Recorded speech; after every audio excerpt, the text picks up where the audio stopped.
They laughed when American GIs pulled out their new folding shovels. Then those same soldiers watched helplessly as their enemies used the exact same tool to kill. This is the story of how one army copied everything about a weapon except the part that mattered most. It is a story about the gap between copying something and understanding it, and it begins with a simple question that no one thought to ask. Why would anyone design a digging tool with edges meant to be sharpened? The tool that changed everything. In the spring of 1938, German military engineers finalized designs for a new piece of infantry equipment. They called it the Klappspaten, the folding spade. On paper it looked simple enough. A metal blade attached to a wooden handle by a hinge mechanism that allowed the blade to fold against the handle for easy transport. The design was revolutionary for its time. Previous entrenching tools were either fixed and bulky or flimsy and unreliable. Soldiers complained constantly about carrying them. The tools banged against other equipment during movement. They caught on obstacles when crawling through brush. They were awkward to access when needed quickly. Many soldiers simply abandoned them when given the chance, preferring to dig with their helmets or improvise rather than carry the cumbersome implements. The Klappspaten solved all of these problems elegantly. When folded, it was compact enough to fit into a leather carrying case that attached securely to a soldier's belt, the blade tucked flat against the handle, creating a package no larger than a thick book. No banging against equipment, no catching on obstacles, no complaints from the men who had to carry them. When deployed, the blade locked rigidly into place at a 90-degree angle. A simple but robust locking mechanism held it securely. The soldier could dig through hard ground, roots, even rocky soil, without worrying that the blade would fold at the wrong moment.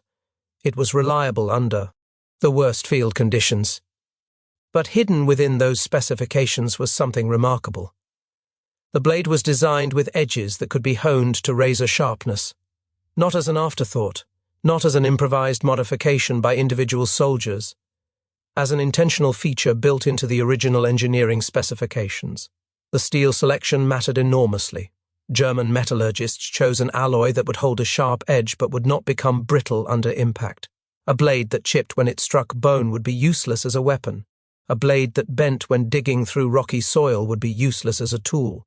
The steel had to perform both functions. The blade geometry mattered.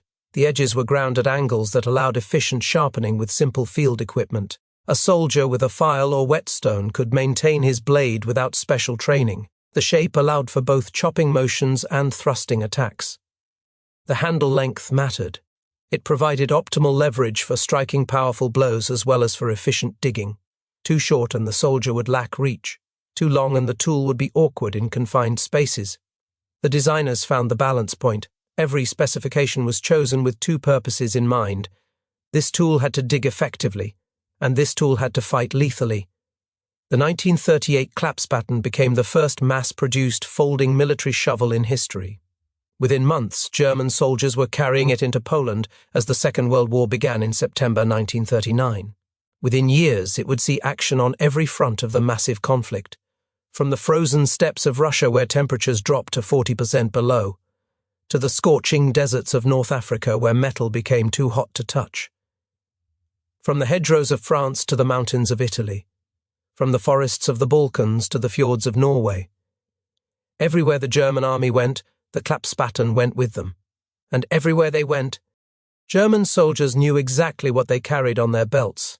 Not just a digging tool, a weapon for the most desperate moments of close combat.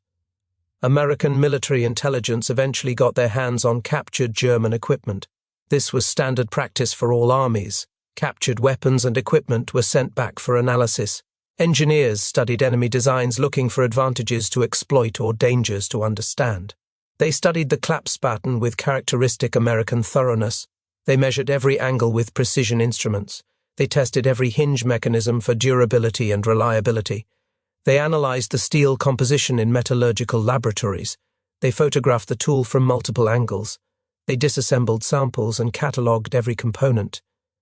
They wrote detailed technical reports documenting everything they found. In 1943, American engineers produced their own version based on this analysis.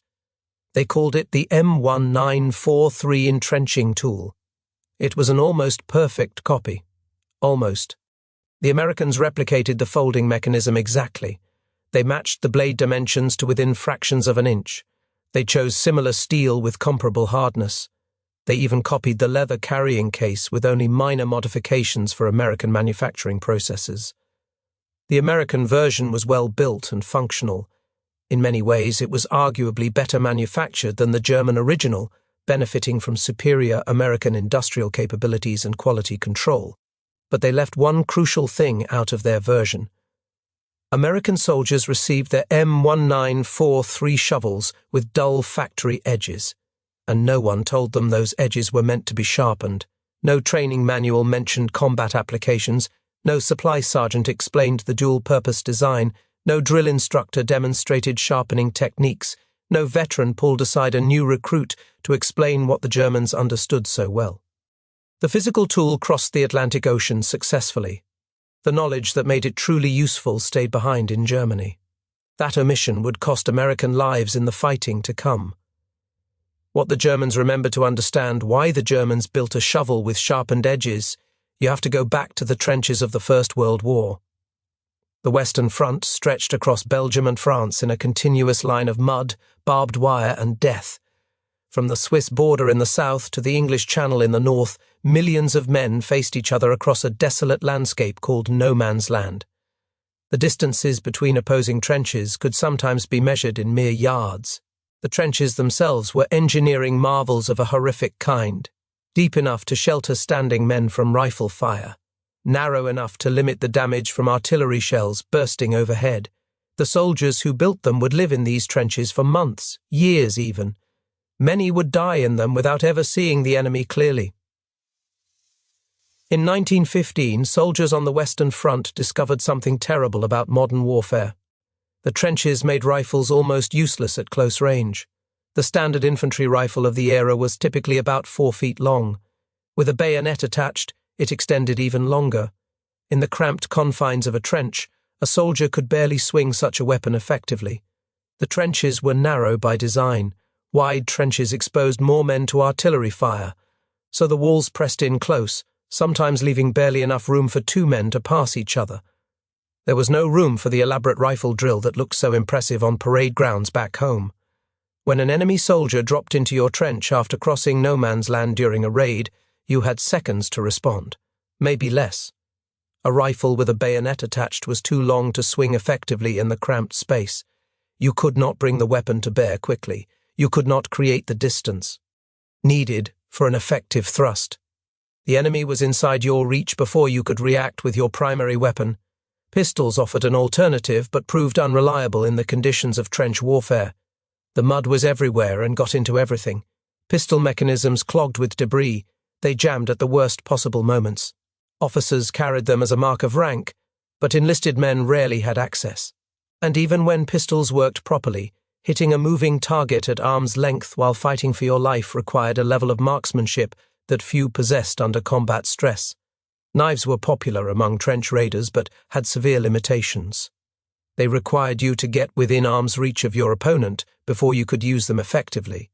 This meant grappling, wrestling, struggling for advantage in knee-deep mud while other enemies converged on your position. The man who got his knife out first might win the fight, or he might find his blade stuck in his opponent's equipment or ribs while a third soldier came up behind him with a club. But the entrenching tool, that was something entirely different. Every soldier already carried one as part of his standard kit. The design of the era featured a straight wooden handle and a flat steel blade, built solid enough to dig through hard ground and even through tough roots. When you gripped that handle firmly and swung, you had leverage from the handle length. You had reach beyond arm's distance. You had significant mass behind the blow from the steel blade, and unlike a rifle, you could swing it effectively in a trench. The handle was short enough to clear the narrow walls on either side. The blade was compact enough to maneuver in tight spaces. One good swing to the head or neck could end a fight instantly. The outcome was decisive in a way that grappling with knives was not. Soldiers on both sides quickly learned to sharpen their spades. German, French, British, and Russian soldiers all discovered the same. Brutal truth, independently through painful experience. A sharpened shovel was one of the most effective close combat weapons ever devised for the specific conditions of trench warfare. Better than a bayonet in confined spaces, better than a knife at close range, better than a pistol in reliability. The practice spread rapidly through the armies on all sides. Men sharpened their tools with files, whetstones, and whatever abrasive materials were available. Veterans taught new arrivals. The knowledge became part of trench culture across the entire Western Front. The German novelist Erich Maria Remarque served in those trenches. He was drafted in 1916 at age 18 and sent to the Western Front as a replacement in an infantry unit. He was wounded 5 times during his service. He watched his closest friends die in the mud. He experienced the full horror of industrial warfare firsthand from the perspective of an ordinary soldier. When the war ended, Remarque carried those memories with him. He struggled to readjust to civilian life like millions of other veterans. He tried various jobs without satisfaction. Finally, he began to write about what he had experienced in the hope that putting it into words would provide some release. His 1929 novel, All Quiet on the Western Front, captured what those soldiers learned in the trenches. The book became one of the most influential anti-war novels ever written. It was translated into dozens of languages and read by millions of people worldwide.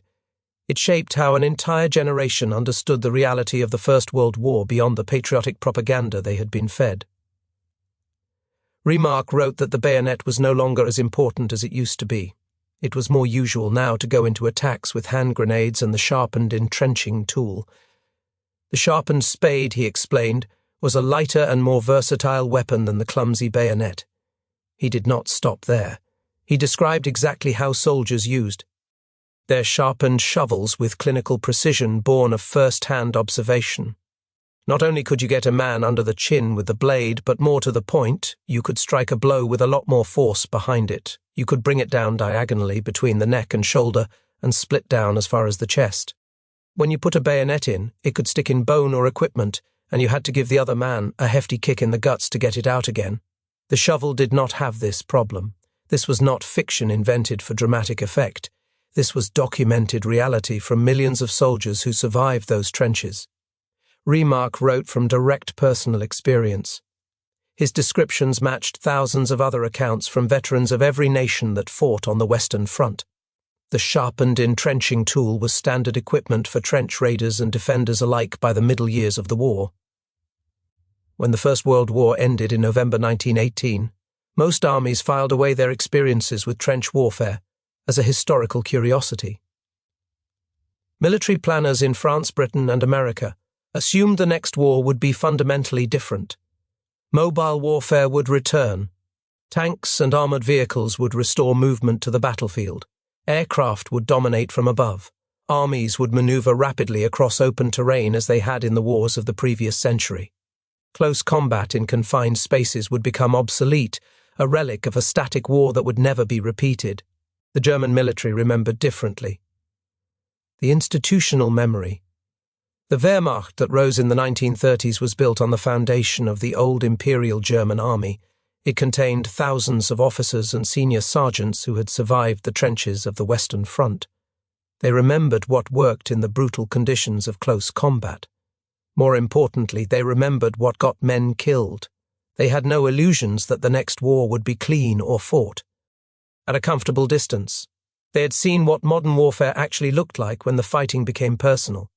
Germany lost the First World War despite developing revolutionary new infantry tactics in the final years of the conflict. The stormtrooper methods pioneered by German forces represented a fundamentally new approach to infantry combat. Small groups of specially trained soldiers, heavily armed with grenades, submachine guns, and flamethrowers, moved rapidly to exploit weak points in enemy defenses rather than attacking everywhere at once. These tactics required soldiers to be prepared for close combat, because they would inevitably encounter enemy soldiers at close range when penetrating defensive positions. When German engineers began designing the Klappspaten in the late 1930s, they consulted extensively with these veterans. The questions they asked went far beyond simple engineering considerations. What situations did soldiers actually face in close combat? What weapons and techniques worked under those conditions? What failed when lives were on the line? What features would make the entrenching tool more effective as a weapon without compromising its utility as a digging implement?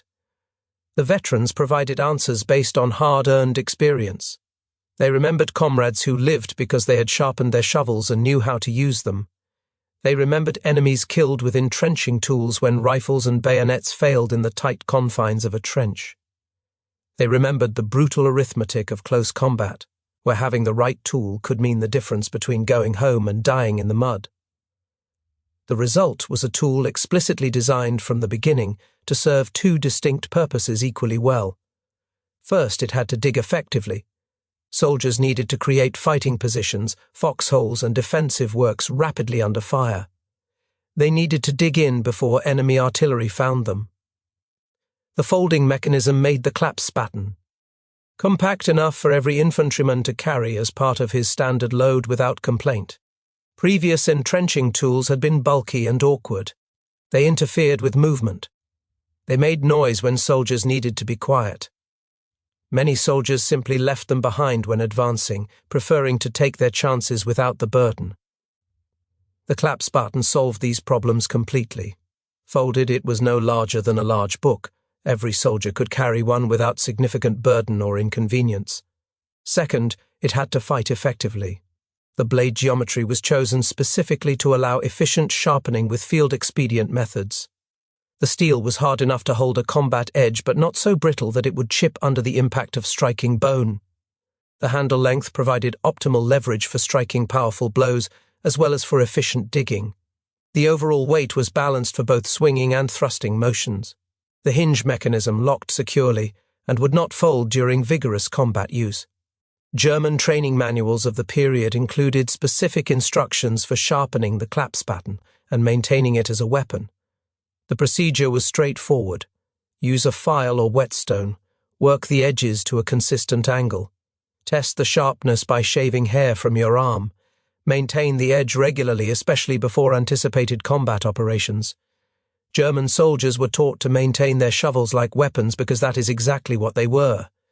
Some units conducted formal training in entrenching tool combat techniques as part of their close combat curriculum. Others passed the knowledge down informally, from veterans to new recruits during quiet moments in the field. The method of transmission mattered less than the result.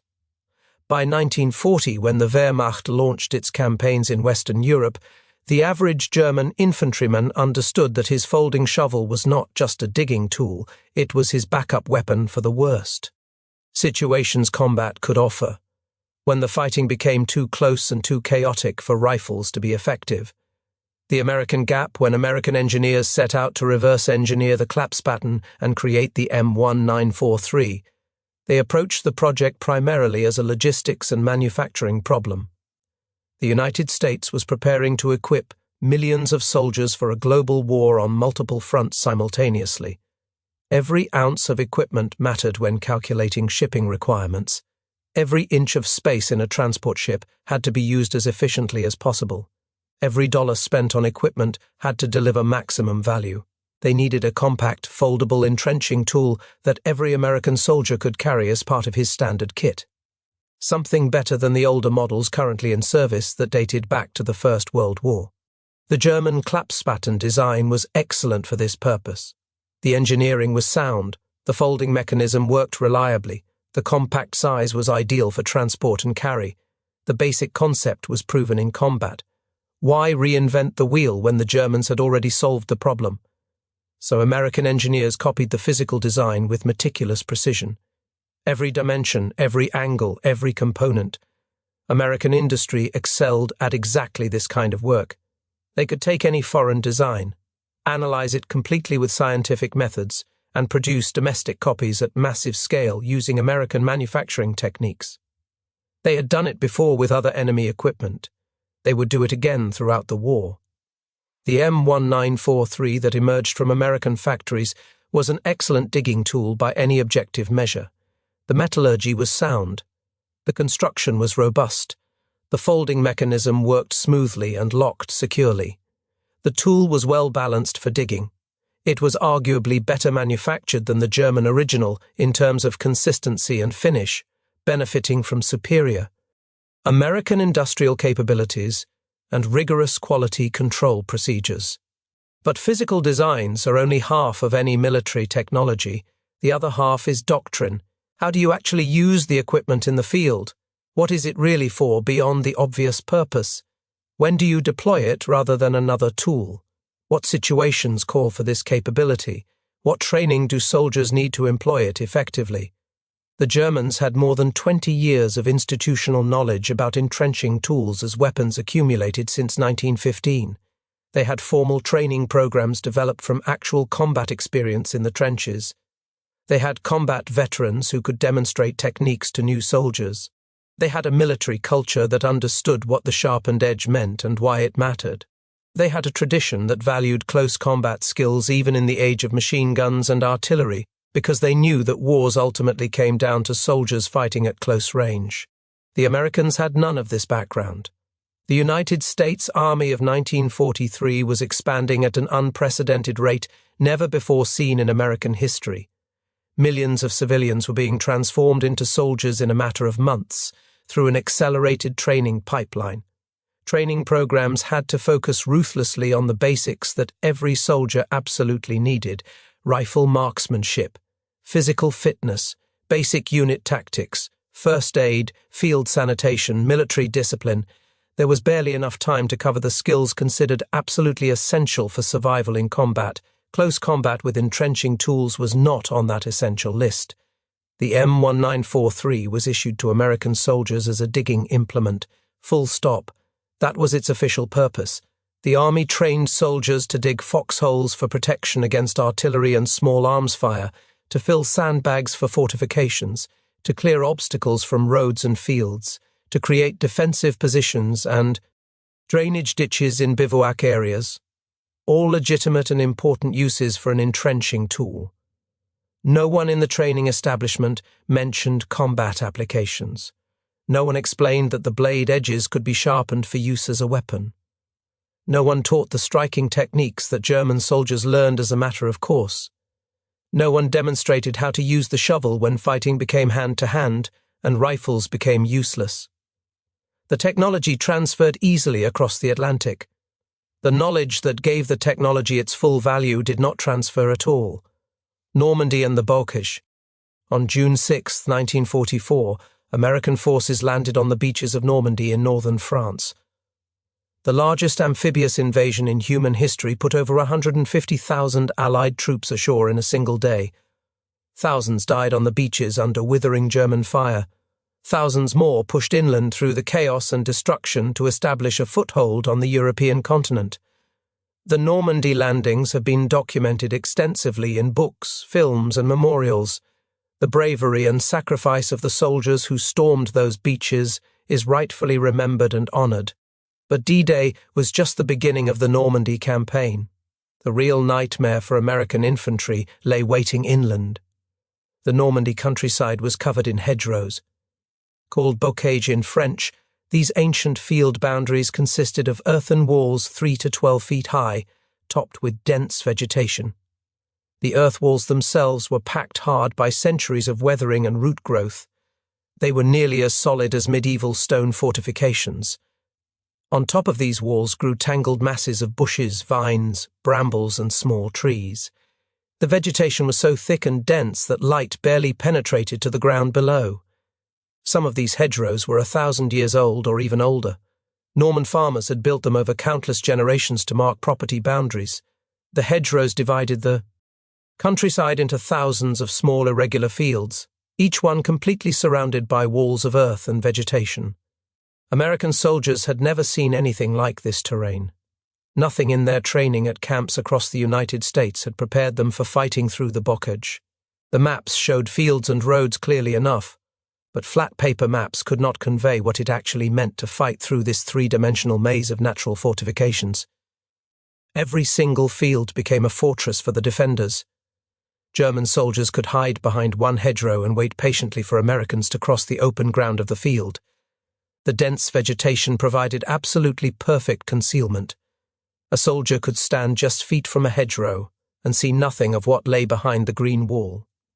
The packed earth stopped rifle bullets cold. Machine gun positions built into the hedgerow bases were nearly invulnerable to direct fire. Observers had clear lines of sight across each open field, while remaining completely invisible to the attackers. When the American attackers finally reached the opposite hedgerow after crossing the deadly open ground, they faced another challenge. They had to climb over the earthen wall or somehow push through the tangled vegetation. The intertwined branches caught on equipment and tore at clothing. Rifles snagged on vines, ammunition pouches ripped open on thorns. The earth walls were too steep to simply walk up. Tanks could not drive through the dense growth without exposing their vulnerable undersides to German anti-tank weapons. Often Americans who managed to struggle through the vegetation found German soldiers waiting for them on the other side. The defenders had prepared positions with carefully planned fields of fire. They knew exactly where attackers would emerge from the hedgerows. They had their weapons pre-aimed at the obvious crossing points. A single well-positioned machine gun could pin down or destroy an entire platoon of attacking infantry. The fighting was close, brutal, personal in a way that artillery barrages and airstrikes were not. In just 17 days of concentrated hedgerow combat following the initial beach landings, the First Army suffered 40,000 casualties. 40,000 American men killed, wounded, captured or missing in less than 3 weeks of fighting. The 29th Infantry Division alone lost nearly 4,000 men in the 2 weeks of fighting toward the city of St. Lo. The 30th Division suffered nearly 4,000 casualties in the same brutal period. The 35th Division lost nearly 2,500 men. These numbers were not just statistics on staff reports. Each casualty was a specific individual with a name and a life, and people who loved him. Rifle companies suffered casualty rates averaging 60% among enlisted men and 68% among officers during the hedgerow fighting. Units that arrived in Normandy at full strength with 200 soldiers found themselves down to 50 or 60 effective men within weeks. Fresh replacements arrived constantly, but were killed or wounded before they could learn from the veterans. The 83rd Division received more casualties and replacements in its short combat career than any other American unit in Normandy in a comparable span of time. German General Dietrich von Choltitz, commanding the 84th Army Corps defending against the American advance, called the hedgerow fighting a monstrous blood mill, the likes of which he had not seen in his 11 years of battle. This from a German officer who had already fought on the Eastern Front against the Soviets in conditions considered horrific by any standard. Even by the brutal measurements of the Second World War, the Normandy hedgerow fighting was exceptional in its intensity and human cost. The knowledge they lacked American soldiers discovered the hard way that their training had significant gaps. A rifle was almost useless when you finally dropped into a German foxhole or struggled over a hedgerow into an enemy position. The distances in these encounters were too short for aimed fire.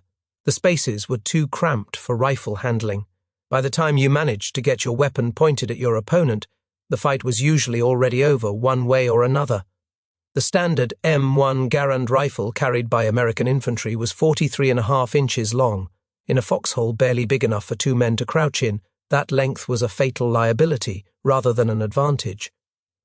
You could not swing it as a club. You could barely point it at a target standing right beside you. The enemy was inside your effective reach before you could bring your primary weapon to bear. The Germans knew all of this. They had known it since 1915 in the trenches of the Western Front. They had trained for exactly these situations. They expected close combat and prepared for it. Their soldiers carried sharpened Klappspaten for exactly these desperate moments. When the fight went hand to hand, German soldiers were ready with an effective weapon immediately at hand. American soldiers carried the M1943 entrenching tool on their belts. It was physically identical to the German Klappspaten in every important dimension. The folding mechanism was the same, the blade shape was the same, the overall weight and balance were the same, but the American version arrived from the factory with dull edges that could not cut effectively.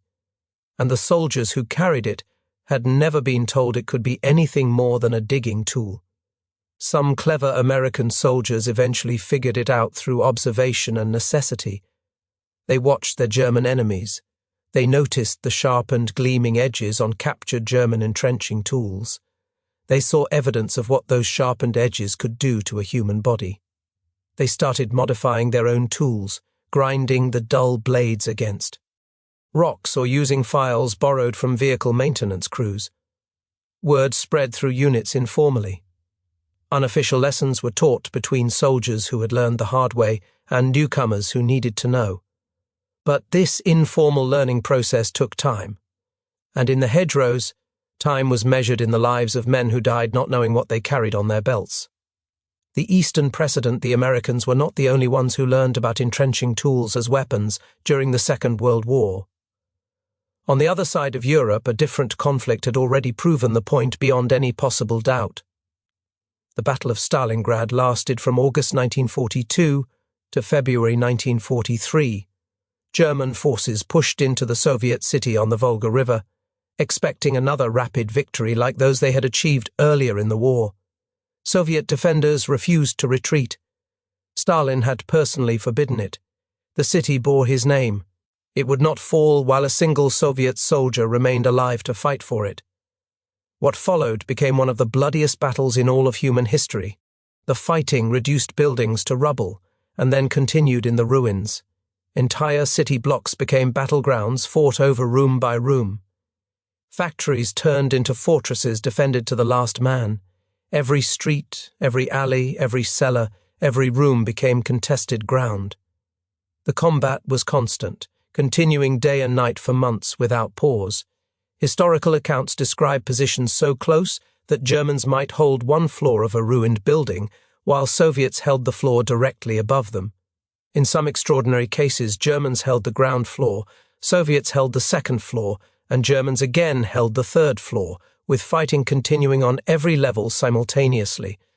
Individual rooms changed hands 2 or 3 times in a single day as attacks and counterattacks swept through the rubble. German air power had destroyed most of the city before the ground troops arrived. To fight for it. Approximately 80% of city structures were damaged or completely destroyed. In these conditions, conventional infantry weapons often failed to serve their intended purpose. Rifles were too long for the cramped spaces inside ruined buildings. Ammunition ran out during sustained fighting that continued for days without resupply. Machine guns were nearly useless in rooms and corridors where engagement ranges were measured in feet rather than yards. The fighting became hand-to-hand on a scale not seen since medieval times.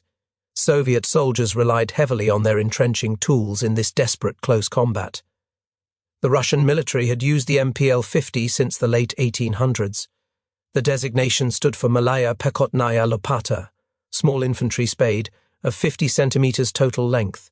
It was a direct descendant of a design invented by Danish officer Mads Johan Buch Linnemann in 1869.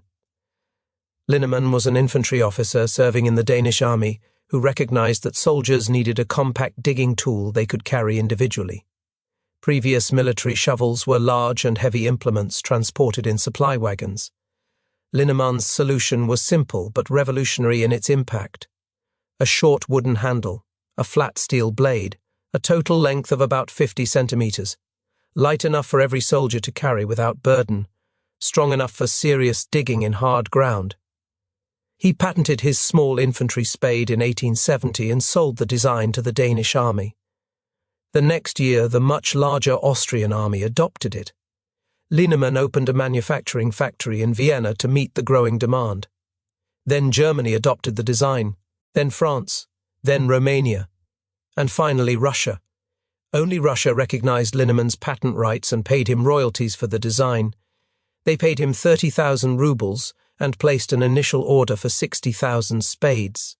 The Russians called it the MPL-50 and they still use essentially the same basic design today, more than 150 years after its original invention. At Stalingrad, the MPL-50 became a primary weapon out of sheer necessity. Historical accounts from veterans of the battle note that the favored weapon of many Russian soldiers for close-quarters fighting was not the submachine gun, the knife, or the bayonet. It was the humble entrenching tool. Many Russian soldiers had one side of their shovel blade sharpened to a fine cutting edge before going into the ruins to fight. The experience at Stalingrad became part of official Soviet military doctrine in the post-war years. The Red Army formalized entrenching tool combat training as part of the standard curriculum. What had been improvised knowledge born of desperation became official technique taught to new generations of soldiers. Special forces units called Spetsnaz made the sharpened shovel into a refined art form with techniques that went far beyond simple swinging. Viktor Suvorov was a Soviet military intelligence officer who served in the GRU, the main intelligence directorate of the Soviet military. He was involved in intelligence operations in Western Europe during the height of the Cold War. In 1978, he defected to the West and eventually settled in Britain. He later wrote several books revealing details about Soviet military organization and tactics that had been closely guarded secrets. His 1987 book, specifically about Soviet special forces, described Spetsnaz training with the entrenching tool in chilling detail. Suvorov explained that soldiers were taught to throw the spade accurately at a target, using it like a sword or battle axe. The 32-centimeter handle acted as a lever that created rotation during the throw. As the shovel spun in flight, the rotation gave the weapon both accuracy and tremendous striking force. The spinning blade became a terrifying projectile that could kill at distances where an ordinary knife throw would be ineffective. He described the effects of a successful throw in clinical terms intended to shock Western readers. If the thrown shovel landed in a tree trunk, it was not easy to pull out again because the blade embedded deeply in the wood with great force. Far more serious was if it hit a human target. Spetsnaz members usually aimed not at the enemy's face but at his back. The target would rarely see or hear the blade coming before it landed in the back of his neck or between his shoulder blades, smashing bones and severing the spinal cord. This description was not propaganda or exaggeration for effect. Soviet Spetsnaz units trained extensively with the MPL-50 as a standard part of their combat curriculum. They practiced throwing at targets until they could hit reliably at combat distances under pressure. They rehearsed close combat striking techniques against training partners. They maintained their blade edges at combat readiness at all times. The entrenching tool was not a backup weapon for emergencies in Spetsnaz doctrine. It was a primary instrument of their lethal trade. The Korean precedent, the lesson that American forces missed in Normandy, would be taught again less than a decade later. In Korea, the fighting once again became close and personal in ways that favored the prepared. The Korean War began in June 1950, when North Korean forces crossed the 38th parallel and invaded South Korea. American troops arrived quickly but were pushed back to a small perimeter around the port city of Busan. A daring amphibious landing at Incheon turned the tide. American and United Nations forces pushed north, almost reaching the Chinese border. Then China entered the war in late November 1950. Hundreds of thousands of Chinese soldiers poured across the Yalu River. The front eventually stabilized roughly along the 38th parallel. The fighting became a grinding stalemate along mountainous terrain. In the mountains of Korea, combat often came down to rifles and bayonets at the climax of an assault. When soldiers went up a hill to take it from the enemy, they often finished the bloody job at extremely close range. On June 5, 1951, a soldier named Benjamin Franklin Wilson demonstrated what an entrenching tool could do when wielded by a determined and capable man. Wilson was born in Vashon, Washington in 1921 on June 2nd. He enlisted in the Army in the summer of 1940 and was stationed at Schofield Barracks on the island of Oahu in Hawaii when the Japanese attacked Pearl Harbor on December 7th of that year. He witnessed the beginning of the war that would consume the world. But Wilson missed the fighting that followed. He went to officer candidate school and received his commission. Then the Army assigned him stateside as a training officer. For the entire Second World War, he requested combat duty repeatedly. Every request was denied. Wilson spent the entire war teaching other men how to fight while he remained home. When the war finally ended, Wilson resigned his commission and went home to Washington State. He tried civilian life in the lumber industry. It did not suit him. Within 9 months he was back in uniform, but the Army was shrinking rapidly. There were too many officers. Wilson enlisted as a private because the Army had no room for him as an officer. By the time Korea began, Wilson had worked his way back up through the enlisted ranks. He held the rank of Master Sergeant. He finally had his combat assignment. In June of 1951, Wilson was serving with Company 1 of the 31st Infantry Regiment, 7th Infantry Division. His company was ordered to take a large fortified hill overlooking the Huachon Reservoir. The soldiers who had fought in the area before called it Hell Hill with good reason. The hill was steep and heavily fortified. The enemy held prepared defensive positions at the top, hundreds of North Korean and Chinese troops were dug into bunkers and trenches. As a Master Sergeant, Wilson did not have to lead the assault personally. That duty belonged to the officers and junior sergeants commanding the rifle platoons. But that is not how Benjamin Wilson had waited 11 years to fight. When intense enemy fire pinned down the lead element of Company I and the assault stalled, Wilson did not wait for orders. He ran forward into the enemy position entirely on his own initiative. He fired his rifle as he charged. He threw grenades into enemy bunkers as he passed them. He personally killed 4 enemy troops manning the automatic weapons that had been holding back the entire company. His individual actions broke the enemy defensive line and allowed the stalled assault to resume its advance. Then Wilson personally led a bayonet charge up the remaining slope. The soldiers of Company I followed him into the enemy positions, over the trenches and through the bunkers in desperate hand-to-hand fighting. 27 enemy soldiers died in that charge according to official after-action reports. Company I secured their initial objective on the hill and began consolidating the position. Then the enemy launched a determined counterattack to retake the lost ground. The tactical situation turned desperate within minutes. Wilson recognized that his unit was about to be overrun by superior numbers. He launched an astonishing one-man charge into the attacking enemy force. He killed 7 enemy soldiers and wounded 2 more in this solo assault, single-handedly breaking the momentum of their counterattack. But the fight was still not over. Company I attempted to advance to their final objective at the top of the hill. Intense enemy fire from bunkers that had not been neutralized forced them to withdraw. Wilson ordered the surviving men of the platoon to pull back while he personally stayed behind alone to provide covering fire for their movement. During this phase of the battle, he was seriously wounded for the first time. Medics loaded the wounded Wilson onto a stretcher and began carrying him down the hill toward the aid station in the rear. They set the stretcher down briefly to rest from the difficult climb. Wilson got up from the stretcher despite being in obvious pain from his wounds and walked back up the hill without saying a word to anyone. The enemy was counterattacking yet again. The commanding officer had become a casualty. The platoon leader had become a casualty. The surviving men of Company I desperately needed someone to lead them. Benjamin Wilson was not going to abandon them regardless of his wounds. What happened next is recorded precisely in his official Medal of Honor citation. Wilson charged directly into the attacking enemy ranks and fought valiantly in hand-to-hand combat. He killed 3 enemy soldiers with his rifle in the initial moments of the fight.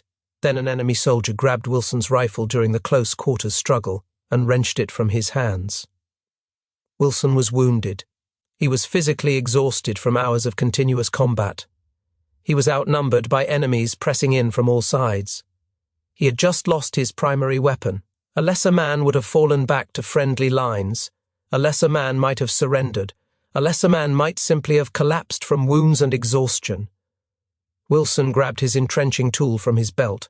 The official citation uses precise military language to describe what followed. It states that Wilson annihilated 4 enemy soldiers with his entrenching tool. The word choice was deliberate and significant. Not defeated, not drove off, not wounded, annihilated. His courageous delaying action against overwhelming odds enabled his surviving comrades to reorganize their scattered ranks and effect an orderly withdrawal from the hill. Wilson saved his unit by holding back the enemy assault long enough for the survivors to escape to safety.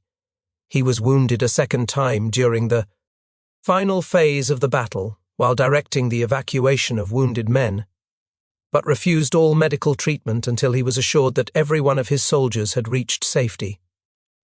President Dwight David Eisenhower personally presented Wilson with the Medal of Honor in a White House ceremony in September 1955, more than 4 years after the action. The delay reflected the extensive documentation and review process required for the nation's highest award for military valor. Wilson continued serving on active duty during the intervening years. He was commissioned again as an officer and eventually retired from the Army as a major in 1960. He died in Hawaii in 1988. But remarkably, the story of June 5, 1951, does not end with Wilson's Medal of Honor action. The very next day, June 6, 1951, Wilson was back in combat despite the painful wounds he had received just 24 hours earlier. Company I attacked another enemy-held position. Wilson killed 33 more enemy soldiers that day with his rifle, bayonet, and hand grenades in a series of ferocious assaults. In the process of this second day of combat, he reopened the wounds he had suffered the day before. He was finally evacuated to a field hospital only when the battle ended. Wilson was recommended for a second Medal of Honor for his extraordinary actions on June 6. Army policy prohibited any individual from receiving more than one Medal of Honor. He was awarded the Distinguished Service Cross instead, the second highest award for valor in combat. Many officers and soldiers who knew the full circumstances of both days believed his June 6 action deserved the Medal of Honor every bit as much as his June 5 action. Benjamin Franklin Wilson finally got the war he had waited 11 years to fight. He proved beyond any doubt that some men are simply harder to stop than others. He also proved what an entrenching tool could do when wielded by someone who understood its full potential as a weapon. Wilson was not the only American to use an entrenching tool effectively in Korea. On September 1, 1951, Private First Class Anthony Thomas Kaho'ohanohano of Hawaii was in charge of a machine gun squad supporting defensive positions near the town of Chupari in the mountainous Korean terrain. The terrain was difficult. The enemy was numerous and aggressive. The fighting was constant and exhausting. Kaho'ohanohano was born on the island of Maui in 1930. He came from a military family with deep roots in service to the nation. All 6 of the Kaho'ohanohano brothers served in the United States military at various times. Anthony played football and basketball at St. Anthony's School for Boys before graduating in 1949. He joined the Hawaii National Guard after high school, following in the footsteps of his older brothers. When the Korean War began, he transferred to the regular army in February 1951, seeking combat duty.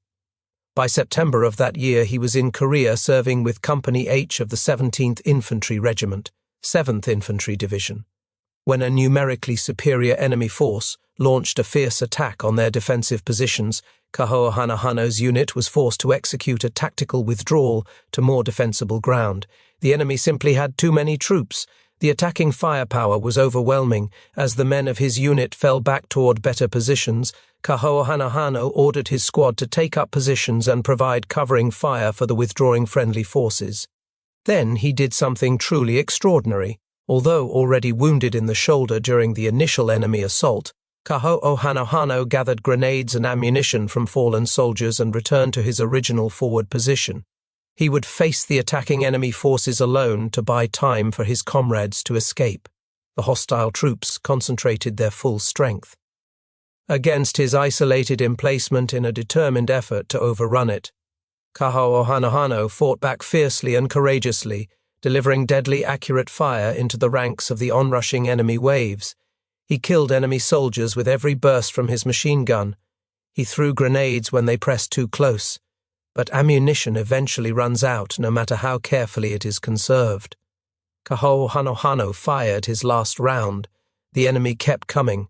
He had no choice but to engage them in hand-to-hand combat with whatever weapons remained available. He fought alone until he was killed. His heroic solitary stand inspired his surviving comrades to launch an immediate counterattack that completely repulsed the enemy assault and drove them back from the position. When American forces retook Kaho'ohanohano's position after the counterattack, they found his body at his emplacement exactly where he had fought. Around him lay 13 enemy soldiers dead. 11 of the dead enemy lay in front of his position, cut down by his accurate gunfire during the attack.